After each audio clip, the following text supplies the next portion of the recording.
Lock Talk Week 4. We are back here, got a lot to talk about. We're here with our special guest, the Roddy White jersey. So let's just get into it.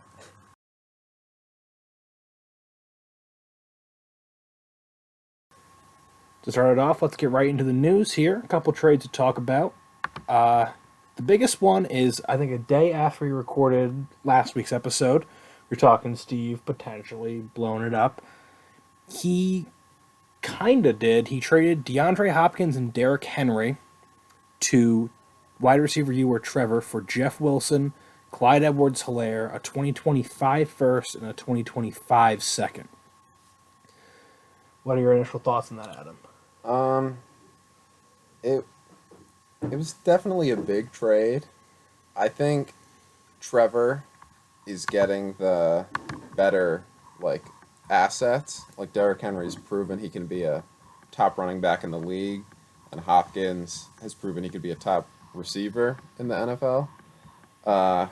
Steve, on the other hand, he got Clyde, who, to be fair, it has been having a really good year. Granted, it's only been on 40% of snaps, so he's really efficient in his limited touches, but that will probably slow down at some point. And then Henry had the big breakout game this past week after the trade happened. Yeah. I kind of see Henry did not look good in those first two games. Granted, the game script for him wasn't great. This one, they were up more, so he got more touches. I don't think Henry's washed, but I don't think Henry has a long career left. So getting a Clyde and Jeff Wilson who can step in right now, where someone like Hopkins isn't playing now, to help his team kind of understand it. Plus, he gets a first, but I get it for Trevor too, who is one of the best teams, if not the best team in the league. Adding these two superstar level contributors to his team. Yeah, I was going to ask you, do you think Steve sold Henry maybe even a week too early? Yeah, you probably, if you do wait another week, which I feel like would have made sense, sell after a big week, where then it's oh, he just put up 25. It's then harder to sell too, because you're this guy just put up 25 points for me. Yeah. But yeah, maybe he gets a different young talented player instead of a Jeff Wilson who's kind of just filling in, or maybe it's two firsts instead. Same thing if he I think we talked about this a little off camera.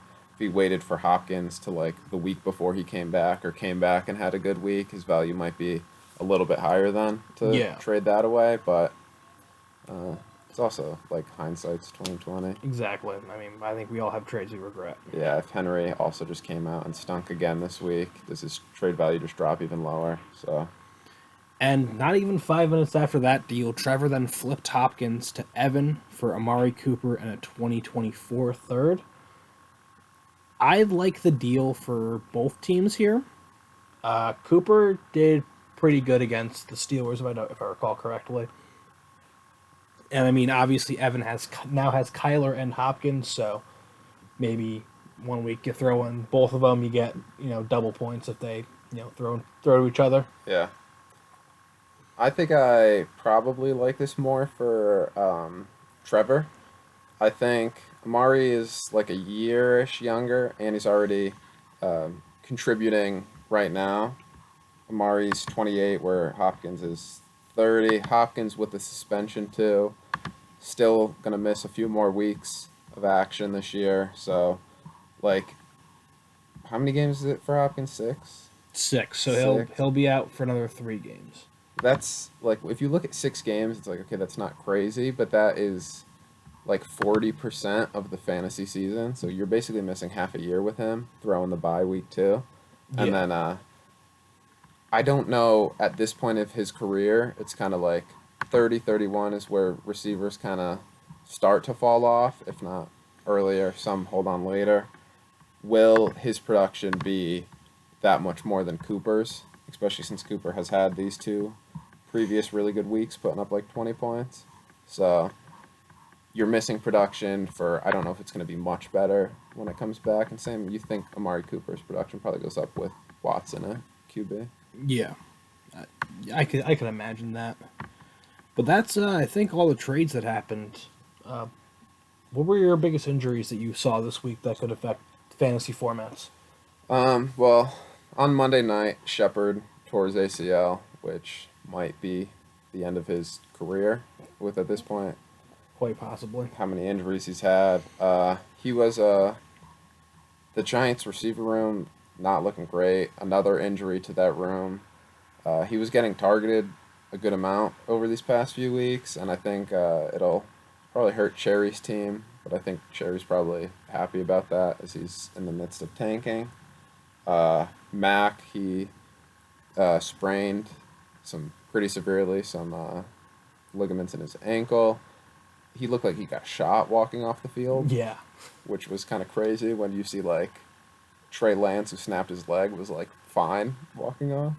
So I just thought that was funny. That is pretty funny. But that I think probably hurts a lot of those assets on the Patriots team. Just when you have a worse offense and they're scoring more points, it kind of hurts everybody. Mac hasn't been playing amazing this year, but is Bailey Zappi or whatever his name is really Yeah, or gonna, Brian Hoyer. are either of them gonna be better? No. And then Swift hurt his shoulder. They said he's gonna miss 2 weeks probably. Come back after the bye. He was also kind of banged up with an ankle too, so I feel like kind of getting to rest the ankle and the shoulder at the same time. Hopefully, come back healthy and have a good like second half of the season. I think this means good for Jamal Williams, who will be the lead back there now. You can assume, but it also might hurt him because he doesn't get a vulture TDs anymore from Swift. He has to go all the way up the field himself, and then will he get vultured? Who knows? Then there were three like big players, and I might even be missing someone that had like kind of smaller injuries to monitor. Amon Ra hurt his ankle.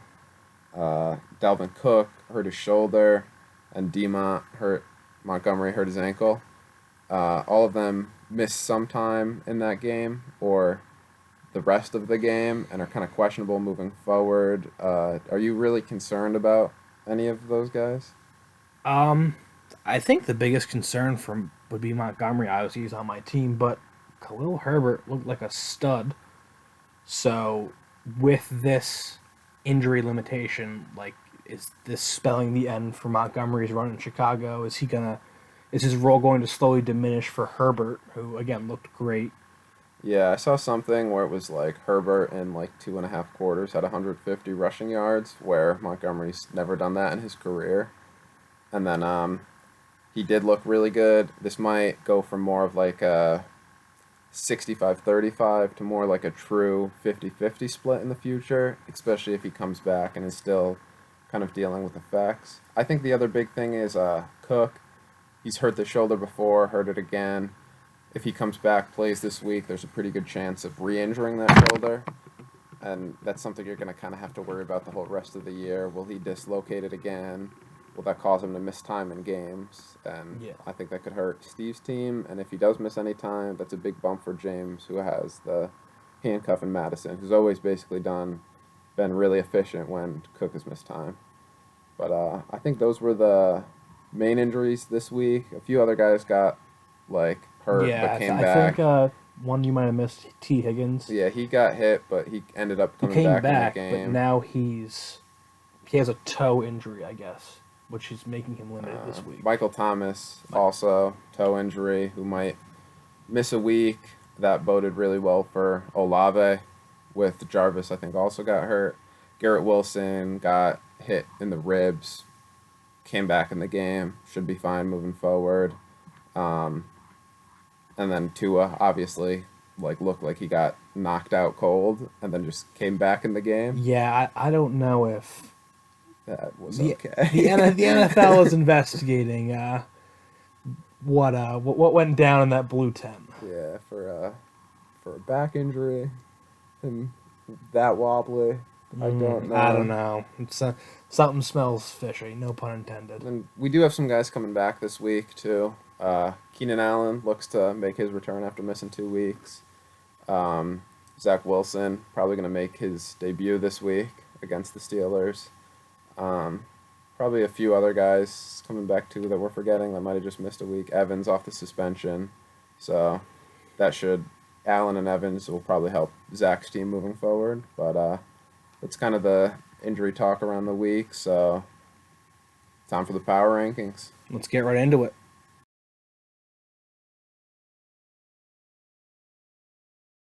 All right, we are back post week 3 power rankings. This one I'm going to try to go a little bit faster through. I feel like I've just been kind of saying a lot of the same stuff over and over again. See if that actually happens. But so the number 12 spot, we have Cherry. He's still in the 12 spot. He did put up 122 points last week, which I think is pretty good for him. He does have one of the higher possible points, like max points he can score in a week. I think he's almost like 100 off of that. So he's just bad start sits, people getting injured. Like, who's starting LaVisca last week? Yeah. No one. Probably wouldn't start him again this week because he played like 10% of snaps. But Shepard got hurt for him. Marquise Brown had the big week there.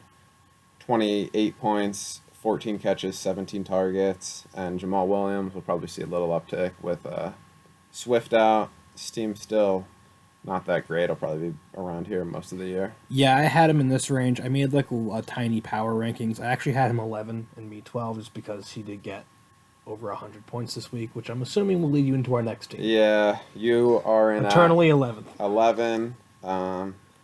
Hurts is still your main guy. He's your best player by far. Yeah. Singletary had a big week. Kind of seems like you have one random RB have a big week each week, but then the other ones don't do much. Montgomery got hurt, missed most of the game, which hurt for your team a lot. And Hall actually had a pretty good week too. Yeah, Ramondre getting 20 on the bench kind of stinks, but I'm at a point where even with the start sets that I have, I've looked at all 3 weeks. Even if I play my most optimal lineup, I'm still losing, so I can't really be too sad at that aspect. I think it's just I want it to be a little better. Yeah, I was looking. You have like a pretty average. The max points you can score is 360 if you had the ideal lineup every week, and that seems to be like it would be around 8th in the league. Yeah. So if you're having the perfect week every week, the best you are is 8th. So I think that kind of shows where this team is heading. For 10, we have James. James put up a week low. 93, lowest this week. Only other team with you to not break 100. He, London still looked pretty good. Kind of had a bit of a slower week. And Pierce kind of broke out finally. Had a big week this week. Scored a touchdown, a few catches, but Henderson hasn't looked great. Cooks had a down week. And those running backs again, kind of just putting up like 10. Not great. I think this team can bounce back, have some good weeks. Just hasn't happened yet. I also had James here. I guess if you want to have a bad week, do it when your opponent puts up 160. Yeah. Then it's like, hey, at least you didn't waste a good week on that. Yeah, exactly. For number 9, we have Matt. Matt is 2-1, but I don't know if this is here to stay. So I'm not gonna bump him up to like 5, even though he's technically like 5th and like standing wise or 6th. I'm keeping him down here at 9. Khalil Herbert went off, looked amazing with the Montgomery injury. Amon-Ra still looked good. Palmer looked good with Keenan out this week. Had 9 targets, 6 catches, 99 yards. But some of these guys come back. These guys aren't going to go off every week. I don't need another week to prove that this team is the truth for me. Yeah, I agree. I had him at 8 above the opponent that he beat this week, just because, again, you still lost to Matt. But, yeah, I'm happy Matt is seeing some early success. Again, I don't know when the last time Matt's been above 500 at any point. Probably been a solid 3 years. Yeah, if he comes out, beats Jasmus this week, he'll earn my respect, and he will be likely in the top 5. But for now, I'm calling it just a lucky 2-week stretch. I feel like last week, just in total, was kind of weird for a lot of players and teams. Like, I don't feel like it was a great gauge of how the season was. I feel like some normal performers struggled, and random guys had a big week. That happens always like a few times a year, and I feel like this was one of those cases. In the 8 spot, we have Steve. Steve had, I think, his best week so far, putting up 135. Got his first win. Patterson looked really good. Thielen caught a touchdown, which was big for him. And his whole team just kind of did all right. He's got a lot of like decent players now, like with the addition of Clyde and Jeff Wilson, which we talked about. Both put up like low teens points ish. I think this team has a okay future, but it is still just 1-2, and Dalvin banged up. I don't know. Yeah. I think this team can move up and down easily these next like few weeks, but I'm just not sure yet, so I'm keeping him low. I think I made a mistake with mine because I probably didn't. I think I had Steve at 6. Again, I think, okay, the trades that he made, they are looking to have panned out. I'm not saying that they've panned out yet because, again, it's been less than a week since he made those deals. I am interested to see how Clyde and Jeff Wilson do this week. I think, what you'll see later in the video, a lot of people on Steve's team this week do not have favorable matchups. So we'll see how that goes. Yeah. So for number 7, I have Evan. Kind of the same story. I think he even tweeted this in his like recap. The RBs let him down again. Kind of seems to be a trend for this team. On the bright side, Devonta Smith really broke out, put up 30 points, 8 catches for 169 yards and a touchdown. Judy, the whole Broncos offense looks pretty bad besides kind of like Sutton, who seems to be the main target guy these past 2 weeks at least. But even him, it's like not scoring. They're not scoring a lot of points, so it's hard to have a good fantasy offense there. And Mike Williams, kind of surprising, really struggled. 1 catch. It was a touchdown, which kind of helped save his day. But he came up just short, had a few good guys. Sat Parker, as most people would have, went off for 20. And Melvin Gordon had a pretty good game too, but that's also a tough start.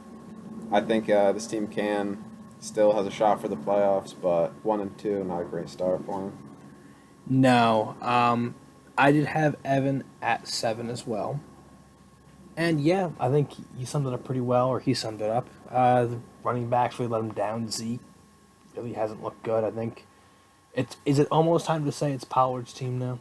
I think we're pretty much getting to that point. Yeah. Or at least it's a true 50-50 now. So we'll definitely see how it goes. The coaches will see it at some point, and Pollard will get a shine. Yeah. But so for number 6, I have Ethan. He did lose to Matt, and I think this was his worst week of the year, but he still has 360 points on the year, and he has had the hardest schedule by far with 428 points against. Next closest is in the like 390s, so he's almost like 30 points harder per matchup than everybody else. I think it was a bad week. Chase, besides the touchdown, didn't really go off. Sauce did pretty well against him, seemed to get him frustrated. Dotson, I think, fell off of he didn't catch a touchdown this week, so that hurt him. And Javonte Williams, I think we thought he'd look a lot better than Melvin Gordon at this point, but I don't know if we can even say that. I think he's someone whose stock is starting to fall and will really need a big bounce back week coming up. But I still like this team moving forward. I think big weeks are ahead. He's had a lot of big weeks in the past, so I think he bounced back, turns this thing around, so I'm keeping him at here 6. Yeah, I had him at 9, just because, again, that was you lost to Matt tax. Yeah. But he has had a tough schedule. He did play, I think he's played Trevor and I want to say Jasmus week 1. I believe so. I will go fact check that. No, you played Trevor week 1. Trevor week 1. You played Steve week 2. Okay. Got the win. All right, that's his only win. For some reason, I thought he beat Trevor, which would not be possible. No. Yeah, I think just a rough week for him. He needs guys to bounce back, maybe even change up a few things. But I don't think the season's lost just yet. It's a blemish on the season so far, and I think the schedule will get easier for him. Yeah, He does have to play me at least once, so that's always a free win. yeah, looking like that so far. Yeah. Next up at 5, I have myself. I kind of had a pretty disappointing week, kind of due to injury, kind of due to just underperformance. Moore has been struggling with Baker, who's been struggling even harder. Yeah, Baker sucks. Getting targets, just not getting any receptions because Baker can't hit him. Swift got banged up, missed a portion of the game. So did Michael Thomas, who was having like a pretty good showing before that. Like I said, we touched a little bit on earlier. Sutton's looked pretty good, and Saquon. Other than that, my team's pretty much been struggling, and I do have one of the lower total points scored for like these teams that are above 500, and it's just because I've had a pretty favorable schedule, one of I think the easiest in the league so far. So yeah, need my team to bounce back, or just need my defense to keep playing really well. Yeah, I also had you at 5, and when you're talking about injuries, it's always kind of hold your breath moment based on your past or Past, recent yeah. past, I should say. Yeah, I think as your schedule gets tougher, either you could get lucky and just play everybody when they have a bad week or if half their team is on a bye, or you could get people at their best. I think I would definitely want to see more production from your team moving Yeah. forward. For 4, we have Zach, the man I played this week. It was the first time I played someone that was like one of the top scorers in the week so far. He looked more like the Zach we thought we would see.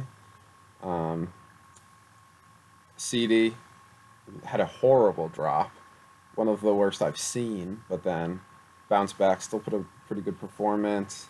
McCaffrey might just be like a 15 kind of point per week guy now, I mean, which, if a bad week is 15 points, I'll take that. yeah, but I don't know if it's a bad week anymore. It might just be an average week.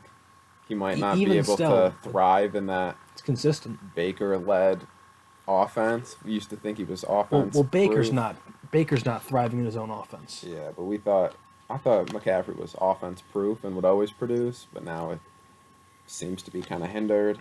And then he gets Evans and Keenan back. I think this team looks really good, and Elijah Moore has been struggling, but maybe with Zach Wilson things will change for him. So we'll see. Yeah, I also had Zach there, and again, getting Evans and Allen back is going to be huge. He might even jump up and back into the top 3. Yeah, it could take off like Bateman and Elijah Moore, put them in, who have been kind of struggling more this year. Bateman had the big touchdown, but other than that, hasn't been super efficient. And Dobbins back too. Did this first week, but we'll see in the future. For 3, I have Griff. He is still undefeated, one of the undefeated teams. This week he put up 127 points, was just enough to edge out Evan in our matchup of the week, and it was pretty much came down to be the matchup of the week. Came down to Zeke versus Pollard. Josh Allen, still Josh Allen, and then Mark Andrews, still Mark Andrews. It is funny. Greg Dortch, I think, was his next highest scorer. Don't see that continuing necessarily for the whole year, but who knows? I think the interesting thing has been Jefferson had another really down week. Has the NFL figured out Jefferson? Maybe. I don't think so. I think he will bounce back, but 2 bad weeks in a row for your star player. And I think it might be time to take Mooney out the lineup. They have like Yeah. 20 completions on the year. He's got like 4 catches for like 8 I yards. don't even know how many yards, so might be time to move on from that. But 2, I have Trevor. Trevor had the best week and the high scoring week this week. Lamar has been on a Aaron Judge like you should have paid me season so far. Absolutely dominant. Got to be the MVP front runner right now. AJ Brown still had a really good week with Devonta Smith, doing even better. Kirk has looked fantastic, just exactly what the Jaguars needed, and super efficient for him. Henry, we said he got in the trade, came through with 25 points. Big fan of this team, crazy depth, just yeah, really good. Yeah, I mean, I say it every week. Trevor's team is really good. and I think he gets better with Amari Cooper. Maybe he finds a way in the lineup this week. Trevor's just good. Yeah. And number one, that leaves Jasmus 3-0, undefeated going in. He put up 126, which was kind of like middle of the road-ish. Yeah. 80 points scored this week, but it was kind of more of a down week for him. Tyreek Hill, I think this shows how Jasmus is definitely beatable.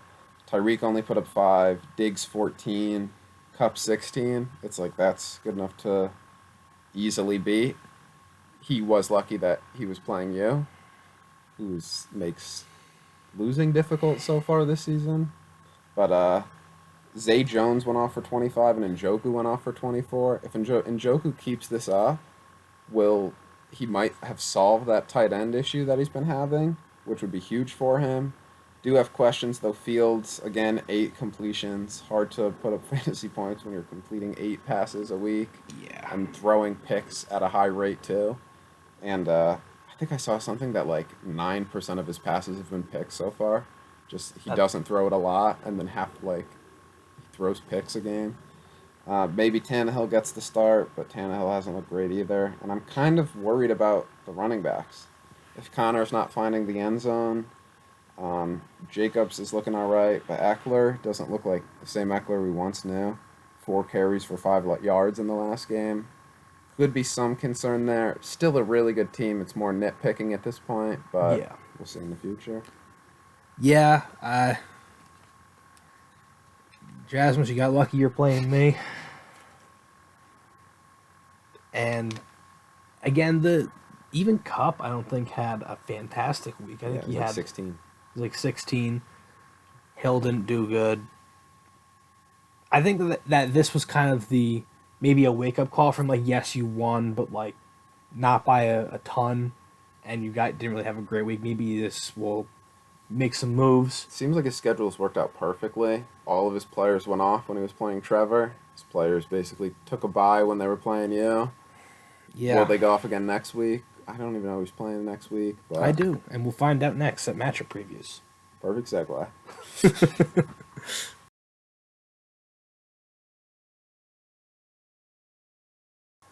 Welcome back. We're at matchup previews. We just discussed who Jasmus is playing at the end of Power Rank. Before we get into that, let's talk about our predictions from last week.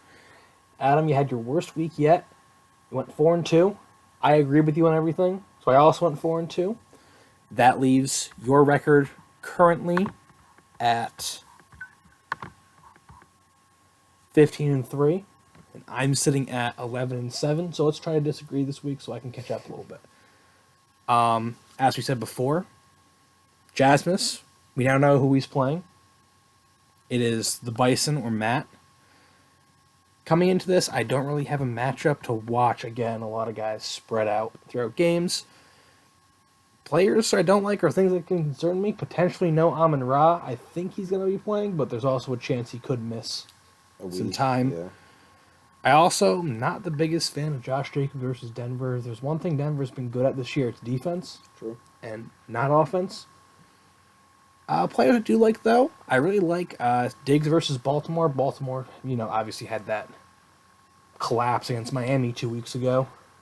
We'll see how they do against Josh Allen. And I also like James Robinson versus Philadelphia. If there's one thing that Philadelphia is lacking this year, it is run defense. And I will be taking Jasmus to remain undefeated. You will not be beating Matt. He will be beating Matt. Or he will be beating Matt. Shit. Okay. I'm going to take Jasmus as well. Sorry, Matt. The run stops here, right? You think. Yeah, Jasmus. Okay. Next up, I have the War Eagles versus the Crusade. Another one with no matchup to talk about. Players I'm not a big fan of. I don't like Mahomes versus Tampa. They seem to be in a lot of defensive games this year. Like maybe Brady's not looking great, but they've also kind of contained the teams they've played, and they injured Dak too, so that's kind of scary. Also, not a big fan of Jones versus Philadelphia. It's another one where you know, Phillies have had Eagles had a great defense there, and I'm also not a fan of Irv Smith versus New Orleans. Yeah, it's fair. Irv Smith he's only playing about 50% of the games. When he gets the targets, he looks good, but when he doesn't, it's just me struggling with a tight end. A lot of players I do like in this matchup, though. I like Debo versus LA. Outside Jalen Ramsey, I haven't really seen a lot out of the Rams defense, and I have to hear my dad complaining about how soft they are a lot. So, my dad is a Rams fan. Also, if Montgomery plays, I like him against New York. And also, Hall and Carter taking on Pittsburgh, I like as well. And London versus Cleveland and Fournette versus Kansas City are also, I think, favorable matchups. I'm just throwing up everything I can to hope for a win, so I'm going to say that I win this one. I'm projected to win, I think, like 55-45. I'm probably going to lose, but I like to think that I win. I think I'm actually going to back you this week too. I think you have some of the better matchups. I don't know how those Jets running backs are going to do against the Steelers. I don't know how the Jets offense is going to do with Zach Wilson back. The O-line looked horrible last week. George Fant was getting burnt on like every play. I think it might be where they kind of get down again. I don't know.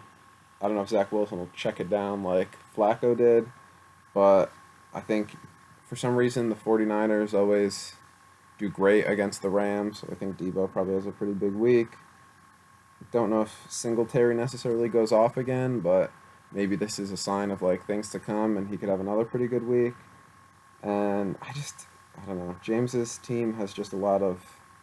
Henderson hasn't looked great. Maybe he plays like a penny against Detroit or something, but I don't know. Yeah. I think you've got it. Well, at the moment, talking about the Jets with the two running backs, the Steelers' defense is a lot less scared at T.J. Watt, and I believe that they're allowing the fourth most points to running backs.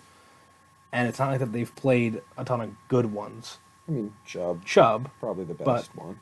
They've played also Damian Harris, Ramondre Stevenson, and we'll have to see how it looks. Yeah. Next up, we just did mine. Might as well do yours. We have the Devil Rays versus the Dragons. I actually have this as my matchup of the week. Obviously, next door neighbors, and two pretty solid teams looking for you get back into the win column, for Griff to remain undefeated and stay ahead of the curve there. Matchup to watch here I have is New Orleans versus the Vikings. It's 9:30 a.m. Eastern time. Make sure you wake up early because it's over across the pond in London. And the biggest question that I have is, does this count as primetime Kirk Cousins? Because it's like, it's primetime over. It's like late over there, but it's like the morning for us. Don't curse him. I just might have, but also if Kirk has a bad game, that also means Jefferson has a bad game.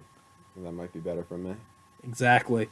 I also, not the biggest Kittle versus the Rams guy. I think Kittle is slowly getting back into it. I'm not sure if I like his matchup against the Rams there.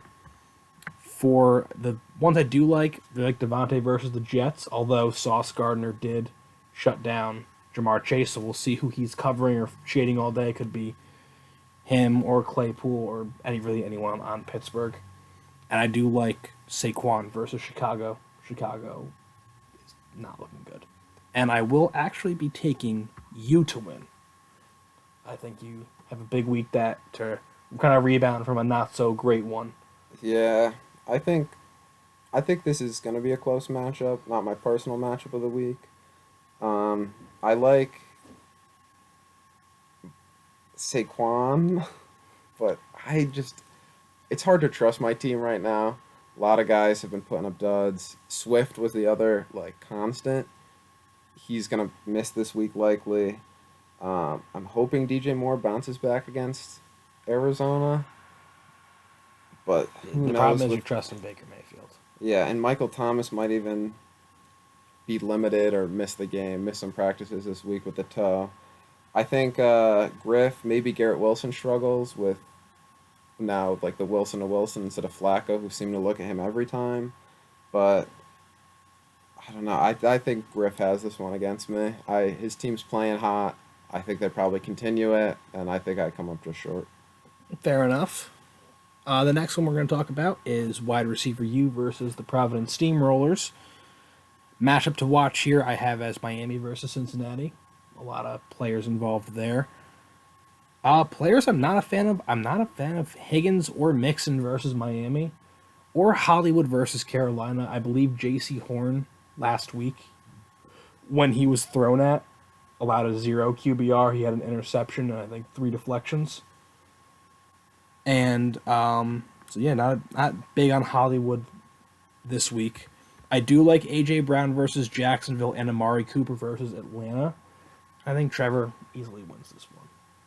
Yeah, I got Trevor by a lot. Yeah, I think there's not much Not more to much more to say. say. Next up, we have the Anteaters versus the Cape Cod Cranberries. Another no matchup one. And the interesting thing when I talk about players who I don't like or I'm not a fan of their matchups, it's Steve's team, except for Kelsey, in my opinion. A lot of guys have not great matchups. The only person on Steve's team that I like the matchup is Kelsey versus Tampa Bay, but that's just because it's Kelsey. Like, you know he's going to be involved. For Evan, I really like Devonta Smith versus Jacksonville. I think that is a very favorable matchup, especially, again, I think we saw the effect of the defense is focusing on A.J. Brown, so Devonta got more opportunities there. And I think that Evan does win this one. I think this might be probably is my matchup of the week. I think both of these teams, not like a must-win game this early in the year, but it's pretty close to a must-win game. Evan, like Trevor looks dominant. Zach is rebounding really well, and Griff looks really good. If those three teams win and he loses again, falls another game back in the division, and I think that makes it hard for him to catch up. And Steve, off that slow start, finally bounced back last week. I think he needs to rally a few wins together, especially if like some bye weeks or injuries hit some of these guys where he doesn't necessarily have great depth. I think this is two pretty must-win games for these teams, as much as a must-win game can be in week 4. But I agree. Steve's the matchups don't look great on his side. I think Evan has been constantly right there with the receivers. I think maybe Zeke finds the end zone versus Washington. Washington's hasn't looked very good this year. If Dallas gets up, he might get those rushing opportunities and just rack up yards just on pure attempts. So I think I'm going to go with the Anteaters on this one and Evan. All right. And our final one we're going to talk about is What Would Jones Drew versus the Gladiators. The matchup to watch here is another one where it's Cincinnati, Miami. Again, players pretty spread throughout this matchup. Not a big fan of Devontae Adams versus Denver. Again, like I said earlier, Denver, their defense is incredibly good. Offense, not so much. Like I think Denver's like the new Steelers, where it's like great defense, unwatchable offense. And also not the biggest Lazard versus New England guy. Players I do like, though, Burrow and Chase versus Miami, CMC versus Arizona, and Elijah Moore versus Pittsburgh, and Najee versus the Jets. I think those are all matchups that I tend to favor. And I am going to say that Zach does take this. Yeah, I think Zach might be smart for him to put in Keenan Allen if he plays over Elijah Moore, just because Elijah Moore has had that really slow start to the season. And Ethan's just kind of been. The last week was very meh. I could definitely see some big bounce backs weeks. I think this will also be a very close matchup. And I think it's another really important game for Ethan to win. I just don't see Ethan doing it. I think this is the McCaffrey, 25-point game finally. I feel like I've been saying that a lot. I think Zach has a really. He kind of counteracts Chase with having Burrow. Yeah, Chase will probably do a lot of damage, but you could kind of limit it by at least I threw the touchdown to him. I think this is a big, big Zach week. maybe the best in the league this week, high score, and I'm giving it to Zach. All right. So that does it for matchup previews. Let's head over to fan questions.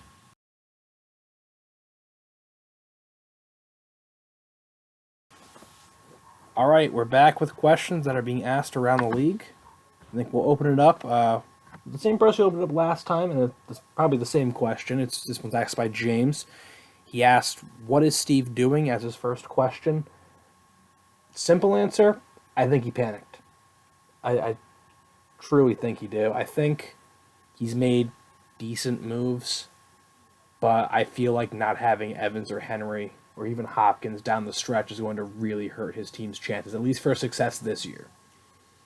Yeah, I think the Evans trade probably hurts as the receiver room looks iffy. His RB room still has a lot of talent there, so I could see getting out of Henry, try to get a little bit like younger at the position and maybe a pick. I think he's got a shot at the playoffs still. Definitely not like a lock by any means, but I don't know, trying to get a little younger, but still trying to go all in, I guess, is what he's thinking. Yeah, and then James also asked, should or when should the Crusade blow it up through 2 weeks or 3 weeks? You're 1-2. It's a tough question to ask because again, I'm not the owner, so I don't see your players in the same light that you do. I think you have decent pieces, but is it enough to surpass, at minimum, 3 other teams in your division? Yeah, I think one, he doesn't have any of his own picks until 2025, so that would be it's not like blowing it up unless he gets either of those picks back, or if by blowing it up he means just trying to get younger. I could see the thought in doing that. But I mean, he has a lot of pretty young, good assets, so I don't know like who we'd be willing to sell. I'm guessing it would be the like Fournette and Kareem Hunt would be him blowing it up. But like London's look good. Pierce has looked good. Dubes has looked really good on the bench. Might be or on the taxi. Might be time to promote him. Pickens is slowly seeming to get more involved. So it's like you have these young pieces here that can work out. I think you kind of did almost not like blow it up, but you retooled in the offseason trading off Evans, Henry, and most importantly, Higbee. So I think we'll see. I would just see how you do. If you get a decent offer for somebody who's on the older side and you're saying, I'm going to take that, feel free. I don't know. I don't think you're a lock for the playoffs. There's a chance, but you need a lot of things to go right. Yeah, I think it might be more of just like a pivot off of some older guys rather than like a complete teardown. Because honestly, I don't know if the complete teardown really works. And I'm not sure either. Next up, we'll get to a question from Trevor.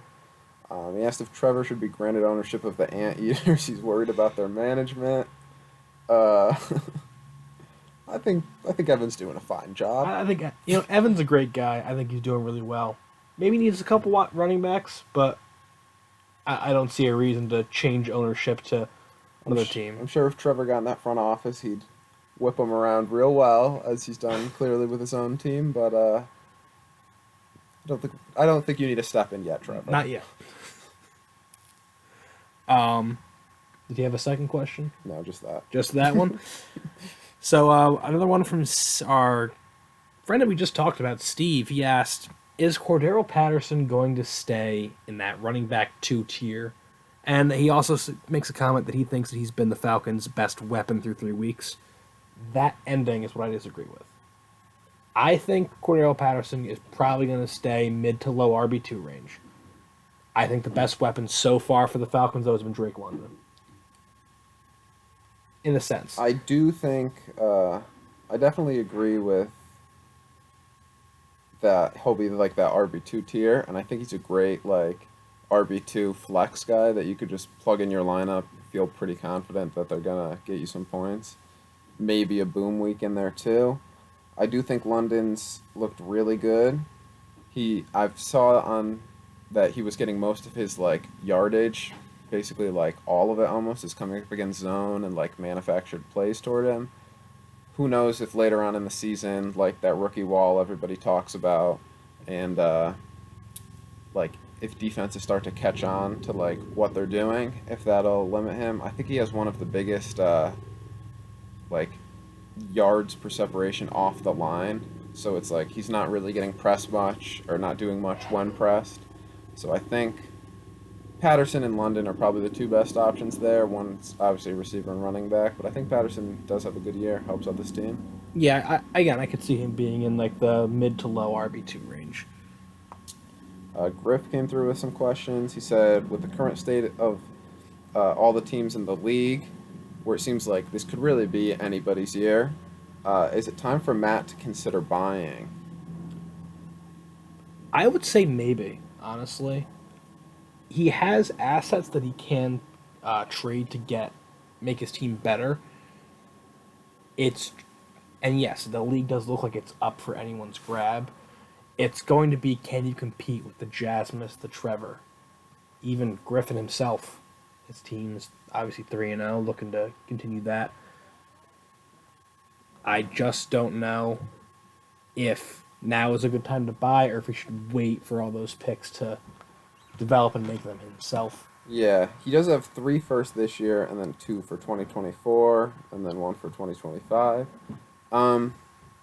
I wouldn't say do like a all-in buy. His team has been obviously producing really well, which I don't think many of us were expecting. And as Ethan showed last year, if you get in the playoffs, if you just have those 3 good weeks in a row, you can win. I wouldn't say like go all out, buy the Derrick Henrys of the world. Maybe if he can get like a 23-year-old, 24-year-old receiver that'll still be around for most of this rebuild, but will also help his team win now for one of those firsts, I could understand it. Because I feel like first-round picks, it's like if it's not pick like 1 or 2, they really have like maybe less than a 50% chance of like hitting onto being something great. So maybe getting like a sure thing that can help this team this year, but still keep it like youthful, I could see, but I don't know if I'd fully do that. And the next question, he said, will anyone in the league ever rival Griff's ability to find guys that will go off for 5 weeks before fading into the abyss? Quite simply, no. I don't No. think so. You are the Devil Rays, just like the Rays in baseball. He's the Rays of our fantasy league. Robert Foster, Travis Fulgham, Greg Dortch, likely. We don't know yet, but likely Greg Dortch. He's always finding those guys that step in for 4 weeks, give him 15 points a week, and then are out of the NFL in 2 years. Yeah. So, I don't think anyone can rival that. yeah. And last, we have 2 questions from Ethan. He asked me, should the War Eagles be concerned that they might not get 1-1 with other teams starting to tank? Brother, I don't want 1-1. He owns that pick. He wants me to get 1-1. I want you guys to start tanking and do worse than me. It's a very hard challenge. I recommend someone try it, though. Yeah, I'm hoping he gets 101. I don't think he will. I think his team's better than, and Cherry is obviously committing much harder to the tank. And his team, on paper, probably better than Matt's. I don't think you have much of a chance of making the playoffs at all. No, But, not in my division. I don't think you would in my division. Probably not either, no. I don't think in any division. But I don't. Maybe in a 32-man league. Might not finish the absolute worst, but I probably close. That's fair. And lastly, speaking of playoffs, he asks us, what are our playoff predictions through week 3? Yeah. I'm giving Trevor the bye on their side and Jasmus the bye on my side. Then I think I'm going to put Ethan 2, me in the 3rd spot. And on the other side, I think I'll go... It's tough between... I think Griff and Zach get in. I don't know who I'd have above who. But I think those are my 6 teams. And then, like, once you get to the playoffs, who knows what happens. I agree with you. I think it's going to be Trevor Jazz with the bye. I think it's going to be... I lost my train of thought. in your division, I'm going to say it's going to be you and Ethan, so I agree there. And he did catch a stray earlier in the question segment. I think Evan's the 3 seed in the Spit division. Who do you have out? I have Griffin out. Griff out. I think that Evan's team is only getting better as the weeks go on. And I think also with Zach getting in, I could also see Griff easily making it in as well. But I think Evan's team picks it up towards the end of the season and he sneaks in.